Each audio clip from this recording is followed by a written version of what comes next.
Operation सिंदूर में पाकिस्तान के हाथों S-400 फ़िज़ाई दिफ़ाई निज़ाम की तबाही का एक और सबूत खुद भारत ने दे दिया। वो कैसे? वो ऐसे कि भारत ने अब रशिया से S-400 के बजाय S-500 फ़िज़ाई दिफ़ाई निज़ाम मांगना शुरू कर दिया है। आमिर रज़ा मेरे साथ मौजूद हैं, उनसे बात करते हैं। आमिर भाई, एक सबूत और आ गया, अब S-400 की बजाय S-500 मांग रहा है भारत रशिया से। ये S-500 क्या है और ये सारी कहानी क्या है, हमारे नाज़रीन को बताइए। ये बात आपने बिल्कुल ठीक कही और मुझे खुशी बड़ी हुई थी जब मैं ये रिपोर्ट पढ़ रहा था और सुन भी रहा था। सुन इसलिए रहा था कि जो इनका चैनल है फोर्स, उसके अंदर ये रिपोर्ट चली कि भारत अब S-400 नहीं चाह रहा, S-500 चाह रहा है और उसकी बुनियादी वजह DF-17 हाइपरसोनिक मिसाइल है जो कि चीन पाकिस्तान को देने जा रहा है या उसने दे दिया है। ये उस रिपोर्ट के अंदर दोनों चीज़ें शामिल है, देने जा रहा है या दे रहा है, या दे दिए हैं। ये दोनों चीज़ें उसमें शामिल थी। DF-17 के ऊपर मैं आपके साथ एक प्रोग्राम कर चुका हूँ उससे पहले। ये हाइपरसोनिक मिसाइल है जी, और ये इसकी 5 मार्क तक स्पीड है जिसका जवाब S-400 के पास नहीं है। और यही उस जो व्लॉगर्स हैं उन्होंने इसी पर बात की है और उन्होंने कहा कि DF-17 के होते कोई S-400 जो है वो भारत को नहीं बचा सकता। ये इंडियन है जो ये बात कह रहे हैं, हम नहीं कह रहे। उन्होंने कहा कि पाकिस्तान जो है वो इस मिसाइल के आने के बाद नाकाबिल शिकस्त हो गया है और अब हमारी डिमांड S-400 की नहीं है जो हम नई बैटरीज लेने जा रहे हैं। हम रशिया से ये कह रहे हैं कि उसने जदीद टेक्नोलॉजी के तहत जो S-500 तैयार किया है वो हमें दिया जाए।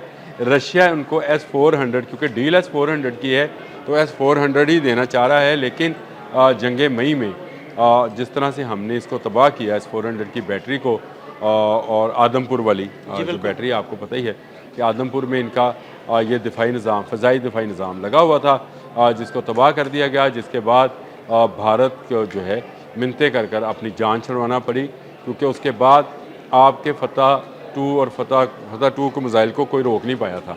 यानी S-400 जब आपने गिरा दिया उनका, तो उसके बाद किस सिस्टम ने जो था, क्या आकाश ने रोकना था? आकाश इस काबिल नहीं है, उनका जो सिस्टम है दूसरा डिफेंस लाइन जो है उनकी आकाश है, आकाश इस काबिल नहीं था। इसके बाद से भारत कोशिश कर रहा है कि S-500 जो है, जो नया रशियन टेक्नोलॉजी है वो हासिल करे ताकि वो मार्क 5 तक की स्पीड के मिसाइल्स को इंटरसेप्ट कर सके। अभी तक ये डील फाइनल नहीं हुई है क्योंकि रशिया S-400 की प्रोजेक्शन कर रहा है। S-500 तो अभी उसने भी इस्तेमाल करके नहीं देखा है। अभी उसने इसमें बहुत सारे जो हैं उसके प्रैक्टिकल तजुर्बाती मराहिल में है। जी ऐसे ही है। उसके जो प्रैक्टिकल्स हैं वो करना बाकी हैं। ये किस नौइयत के मिसाइल्स को रोक पाएगा, किसको नहीं रोक पाएगा और क्या काम कर सकेगा, क्या वो इस तरह का कोई डूम बना सकता है कि हाइपरसोनिक मिसाइल जो हैं जो खला की बुलंदी से तकरीबन आएगा, जैसे DF-17 है। मैंने और आपने इस पर बात की थी एक दफ़ा कि ये बिल्कुल जैसे इस कुरे की फ़ज़ा से खला का जो जगह है वहाँ से इसको गिराया जाएगा और उसके बाद ये किसी के काबू में नहीं रहेगा। इसको रोकना और ये ना सिर्फ ना रोका जा सकेगा और ना ये जो है भारत जो है इसका मुकाबला कर पाएगा। यही खौफ जो है उनको है, जिसकी वजह से इन्होंने S-500 की डिमांड शुरू की है। ये एक बड़ी कामयाबी की दलील है कि पाकिस्तान हर आने वाले दिन में एक नई ऐसी टेक्नोलॉजी का हामिल होता जा रहा है जिसका भारत के पास कोई जवाब नहीं है। और यही बात उस फोर्स मैगज़ीन के जो चीफ एडिटर हैं उन्होंने भी यही बात कही कि नाकाबिल शिकस्त होता चला जा रहा है पाकिस्तान। एक बात और दीन साहब उन्होंने कहा कि पाकिस्तान अकेला नहीं है, उसके साथ चीन शामिल है और चीन के शामिल होने का मतलब ये है कि उसका तमाम का तमाम असला जो है वो पाकिस्तान जो है वो इस्तेमाल करेगा। और किसके ख़िलाफ़ करेगा? जो मुश्तरका दुश्मन है इन दोनों मुल्कों का, और इन दोनों का मुश्तरका दुश्मन भारत ही है। उन्होंने तो पाकिस्तान और चीन को हमारा अपना मुश्तरका दुश्मन कहा। लेकिन अगर आप इस बात को सिर्फ दूसरी तरफ से देख लें, वाइस वर्सा कर लें, तो पाकिस्तान और चीन का मुश्तरका दुश्मन जो है भारत है। अभी तो उनको एक और खौफ भी है कि दुनिया का सबसे बड़ा फाइटर ड्रोन चीन बनाने जा रहा है। इस पर आप अगर अलग से व्लॉग कर लें तो कर लें, बड़ा हैवी। मैं अपने नाज़रीन को बता दूं जी, बिल्कुल ये एक बड़ा ज़बरदस्त टॉपिक है और बड़ी ज़बरदस्त इजाद होने जा रही है इस बारे में इंशाल्लाह आपको अगले वीलॉग में हम ज़रूर बताएंगे, अभी कंटिन्यू कीजिएगा। जी बिल्कुल ऐसे ही है। DF-17 का वो खौफ जो है वो भारत को S-500 तक लेके जा रहा है। भारत एक ऐसा डूम बनाना जा रहा है जिस तरह से इसराइल ने आयरन डूम बनाया था, लेकिन नाकाम क्यों हुआ? क्योंकि वो भी फ़तह मिसाइल को नहीं रोक पाया, ईरान के जो मिसाइल थे उनको नहीं रोक पाया था। इसी तरह रशियन S-400 का जो है वो DF-17 का कोई उसके पास जवाब नहीं है, तो S-500 लेगा ताकि वो 5 मार्क तक की स्पीड के मिसाइल्स को जो है वो रोक सके। लेकिन जब तक ये S-500 आएगा पाकिस्तान इससे एक कदम आगे चला जाएगा। ये टेक्नोलॉजी की जंग है और जिसका तज़किरा हमारे ISPR के जो अहमद शरीफ हैं उन्होंने भी किया था, और उन्होंने भी ये बात की थी कि पाकिस्तान हर आने वाली टेक्नोलॉजी लेगा और पाकिस्तान को लेनी भी चाहिए, क्योंकि इसकी वजह यह है कि दुनिया अब दूसरी टेक्नोलॉजीज़ की तरफ के साथ साथ दिफाई टेक्नोलॉजी में भी अगली तरफ जा रही है। भारत अभी बहुत पीछे रह गया है इस मामले में, क्योंकि भारत के अपने मिसाइल टेक्नोलॉजी नहीं है, वो रशियन है।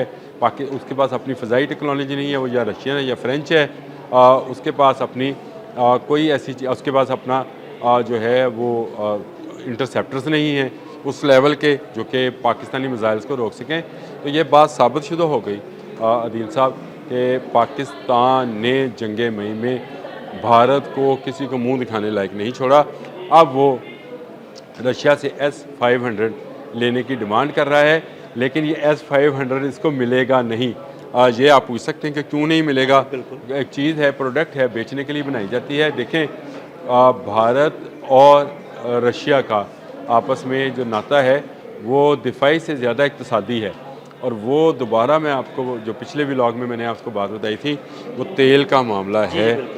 रशियन तेल भारत सबसे बड़ा कंज्यूमर है। ना सिर्फ भारत उसको कंज्यूम करता है यानी इस्तेमाल करता है, बल्कि उसको रिफ़ाइन करके बेचता भी है। आमिर भाई, ये बड़ा ज़बरदस्त पॉइंट है कि अगर भारत अमेरिका के प्रेशर में आके ऑयल लेना बंद कर दे रशिया से, तो इसका मतलब है इक़्तिसादी ताल्लुकात ख़राब हो गए, और अगर वो ऑयल नहीं लेगा तो रशिया उसे S-500 भी नहीं देगा।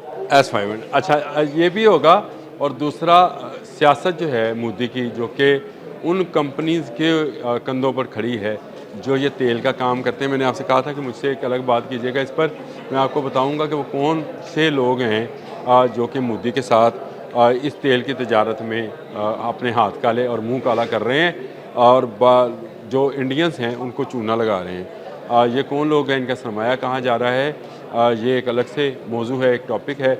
लेकिन S-500 के इम्कानात बहुत ही कम हो जाते हैं इस सूरत में अगर रशियन तेल लेना बंद कर देंगे तो रशियन इंटरसेप्टर्स भी भारत को नहीं मिलेंगे। हाँ, S-400 की जो डील हो चुकी है वो उनको मिलेगी।